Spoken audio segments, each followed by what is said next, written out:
Virgile sur Elementia.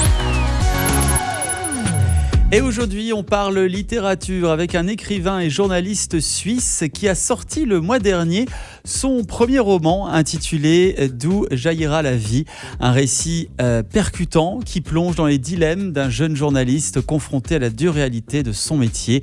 Un livre qui interroge notre rapport à l'intégrité et au mensonge. Son auteur, c'est Raphaël Pomé et il est avec nous ce soir dans les studios M Le Média. Bonsoir Raphaël. Mais bonsoir. Alors Raphaël, tout d'abord, vous êtes journaliste, fondateur du magazine Le Peuple et vous avez déjà publié un essai en 2020. Pourquoi avoir choisi cette fois d'écrire un roman ? En fait, je l'avais écrit avant, mais pendant bien des années, il était impubliable. Déjà parce que j'allais forcément perdre tout boulot.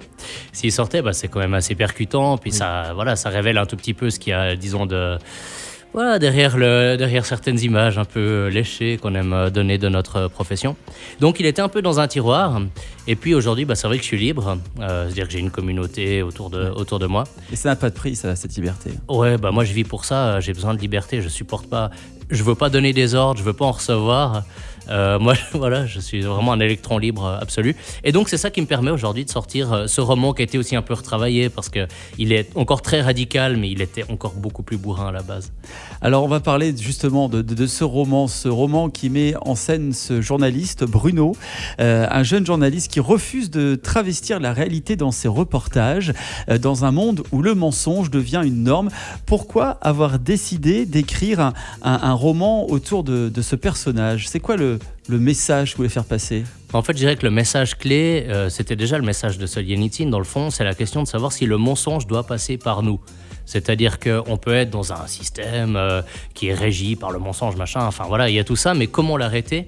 Ça passe par la, la ligne de partage se trouve dans le cœur de chaque homme, disait Solzhenitsyn. Donc c'est un peu ça, dans ce cadre particulier du journalisme. Et puis, c'est aussi un document, ce roman. C'est un document sur déjà l'état de la classe moyenne. Donc c'est un roman qui se passe il y a une quinzaine d'années. Donc on a déjà une classe moyenne qui commence à décliner. Et on a aussi un métier qui entre dans une crise qui n'a fait que de se renforcer depuis, je crois. Vous avez travaillé vous-même en tant que journaliste dans différents médias en Suisse. À quel point votre roman s'inspire-t-il de votre propre expérience ? Il s'en inspire forcément. Alors après, c'est un roman, c'est pas, je règle pas des comptes ou des choses comme ça. Moi, je suis un gentil garçon. Mais... On ne dit pas le contraire, attention. Mais on veut juste comprendre. Oui. Mais c'est clair que dans ma pratique, et d'ailleurs dans la pratique de n'importe quel journaliste, quelle que soit sa sensibilité, il y a souvent un moment où il y a la petite pression, il faudrait peut-être écrire un peu plus ça, peut-être un peu moins ça, etc. Et puis, comme je disais, moi, j'aime pas recevoir des ordres. Finalement, c'est ça qui m'avait attiré dans le journalisme. Et c'est ça qui a suscité ces réactions un peu épidermiques. Voilà. À qui s'adresse ce livre ? Est-ce que vous visez une certaine catégorie de personnes ? Il s'adresse déjà aux gens qui aiment bien rire, parce que c'est quand même un roman assez sombre, mais aussi assez drôle. Et puis, il s'adresse, je crois, aux gens... Et je crois qu'ils sont assez nombreux qui ont envie de comprendre en fait ce qui se passe dans la vie des rédactions. En fait, pourquoi le produit qui leur est proposé au final ne correspond pas forcément toujours à la réalité telle qu'ils l'aperçoivent.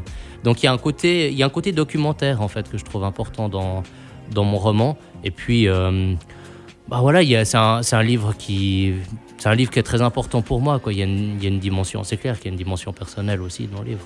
Combien de temps avez-vous mis pour réaliser ce roman ?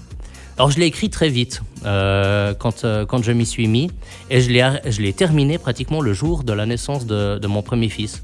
En fait, ce bouquin. Et ça a une petite résonance dans le roman lui-même, d'ailleurs, cet élément-là. Mais après, effectivement, pendant très longtemps, je me suis dit, j'aime ce roman. Beaucoup de gens me disaient, faut que tu le sortes, c'est vraiment un très bon roman.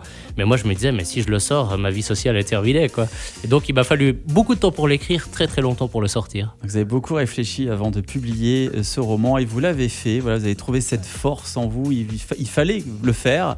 Et donc, voilà, ça s'appelle « D'où jaillira la vie, un roman donc à lire. Où est-ce qu'on peut se le procurer? Bon, on peut se le procurer dans l'excellente librairie de Millennium. Oui, tout d'abord.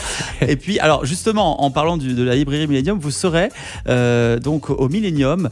Ce sera le 30 avril prochain pour présenter votre livre. Hein, c'est Voilà, bien cela? exactement. Et puis on le trouve aussi sur tous les sites de vente en ligne classiques, ainsi qu'à la librairie du Valentin à Lausanne, où j'en ai fait le vernissage.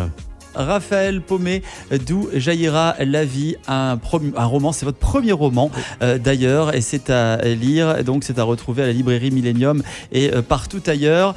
C'est sorti depuis février 2025. Merci beaucoup d'être venu nous en parler ce soir sur Aible Média, Raphaël. Mais merci beaucoup pour l'invitation. Et puis on se donne rendez-vous le 30 avril prochain à la librairie Millennium. Avec plaisir. Aime le média où tu veux.